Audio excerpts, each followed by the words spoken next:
మీ నాయకుడు ఎవరైతే ప్రసంగం చేస్తున్నాడు నరేంద్ర మోడీ లెక్క కులమతాల మధ్యన చిచ్చు పెట్టే ప్రయత్నం చేస్తలేదు. నీకు వాస్తవంగా నిలదీసే నరేంద్ర మోడీ ఎన్ని రోజులైంది? నలుగురు వచ్చి ముసుగురు కాల్చిపోతే నలుగురిని పట్టుకునే దమ్ము ధైర్యం లేక పిట్టగల్లా ఎప్పుడో తిరుగుతుంది. ఏం ఇంటెలిజెన్స్ నడుస్తుంది దేశంలో? రైట్.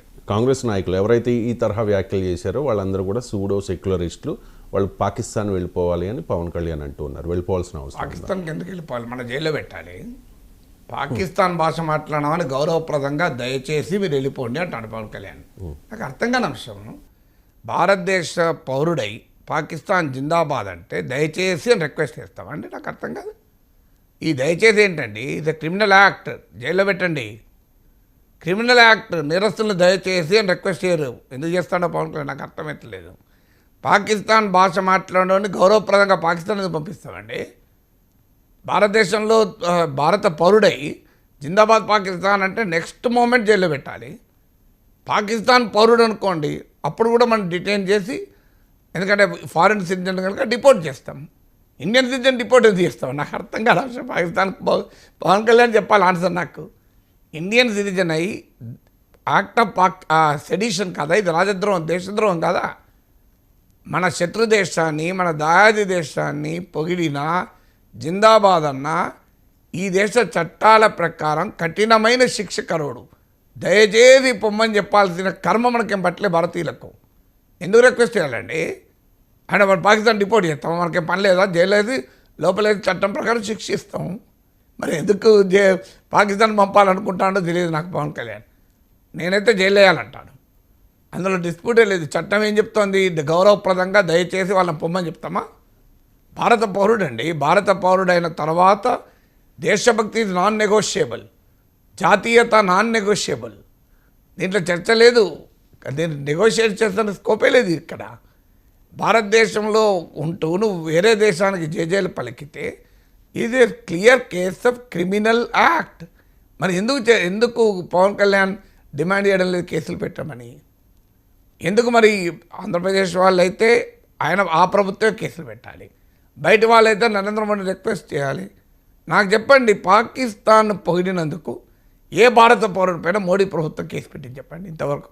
సింగిల్ కేసు ఎందుకు పెడతలేదు? అంటే వాళ్ళ పాకిస్తాన్ భాష మాట్లాడైనా ఉండరా? అంటే కోర్టులో నిలబడదని కేసులు పెడతలేరా? మీడియాలో టీవీ ఛానల్లో మాట్లాడినారు కదా, టీవీ ఛానల్లో పాకిస్తాన్ భాష మాట్లాడిన వారిపైన మీరు ఎందుకు కేసులు పెడతలేరు? What is preventing Narendra Modi government? మీరు తెలుగు వాళ్ళైతే ఆంధ్రప్రదేశ్ గవర్నమెంట్ ఏం చేస్తుంది? ఎందుకు కేసులు పెడతలేరు? ఇది చట్ట విరుద్ధం కదా, యాక్ట్ ఆఫ్ సెడిషన్ కదా. ఒక మన శత్రు దేశాన్ని ఎలా పొగుడుతారండి? నాకు అర్థం కాని అంశం. ఇంతవరకు ఒక్క కేసు పెట్టలేదు అంటే ఏంటి మరి? అంటే మీకు కేసులు పెడతానికి మీరెందుకు భయపడుతున్నారు? మరి వాళ్ళు అనలేదా? ఇదంటే కేవలం రాజకీయపరమైన ఉపన్యాసాలు లాభం పొందుదాం అనుకుంటున్నారా? దీనికి ఆన్సర్ చెప్పాలి. రెండు, ఆంధ్రప్రదేశ్లో కాంగ్రెస్ పార్టీ లేదు. మీ షర్మిల గారు ఎందుకు అంటున్నానంటే ఆమె కూడా వైసీపీ వ్యతిరేక పక్షమే కదా. జగన్ రోజు మీరు తిడుతున్నారు కదా. మరి షర్మిల ఆన్సర్ చెప్పాలి ఇప్పుడు పవన్ కళ్యాణ్ వ్యాఖ్యలకు.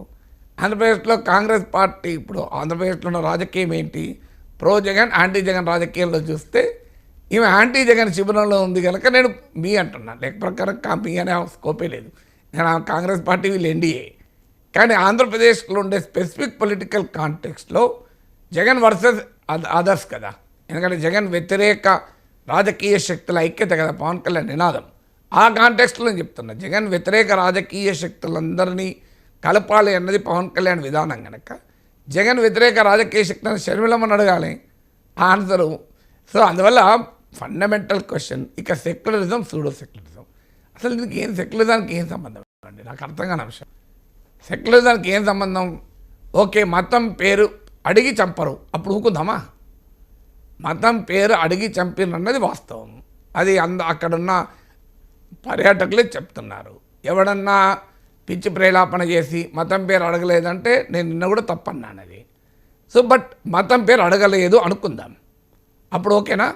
మీకు అభ్యంతరం లేదా? అంటే ఇప్పుడు మీకు అభ్యంతరం వల్ల మతం పేరు అడిగినందుక యాక్ట్ ఆఫ్ టెర్రర్కా?